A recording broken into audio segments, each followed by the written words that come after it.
રાજ્યમાં છેલ્લા 24 કલાકમાં 141 તાલુકામાં વરસાદ પડ્યો છે। સૌથી વધુ બનાસકાંઠાના દાંતામાં 8 ઇંચ વરસાદ પડ્યો। વડગામ તાલુકામાં 4 ઇંચ વરસાદ ખાબક્યો। મહીસાગરના કડાણા તાલુકામાં 3 ઇંચ વરસાદ પડ્યો।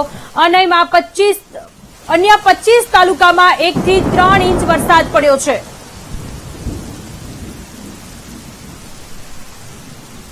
સંવાદદાતા મેહુલ ફોન લાઈન પર જોડાયેલા છે। મેહુલ, રાજ્યમાં છેલ્લા 24 કલાકમાં 141 તાલુકામાં વરસાદ પડ્યો છે। દાંતામાં આભ ફાટ્યું હોય તે પ્રકારની સ્થિતિ।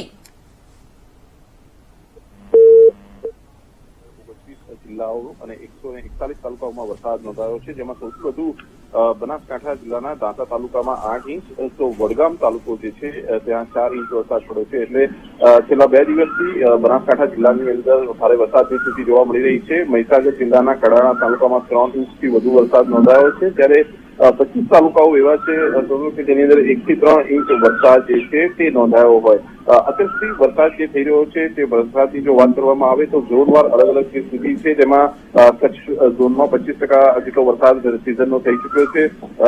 ઉત્તર ગુજરાતમાં ઓછો વરસાદ છે, 15% જેટલો વરસાદ નોંધાયો છે અત્યાર સુધી। મધ્ય ગુજરાતમાં 14%, સૌરાષ્ટ્રમાં સૌથી વધુ 29%, જ્યારે દક્ષિણ ગુજરાતમાં 21% વરસાદ થયો છે। અને આમ કુલ જે વરસાદ છે રાજ્યમાં સિઝનનો તે 21.14% જેટલો નોંધાઈ ચુક્યો છે। જે હજુ પણ હવામાન વિભાગની આગાહી છે, અલગ અલગ જે છૂટાછવાયો વરસાદ જે છે તે થઈ શકે છે અને કેટલાક વિસ્તારોમાં હળવાથી મધ્યમ જે છે તે ઝાપટા પડી શકે છે। જી, આભાર તમામ વિગતો માટે।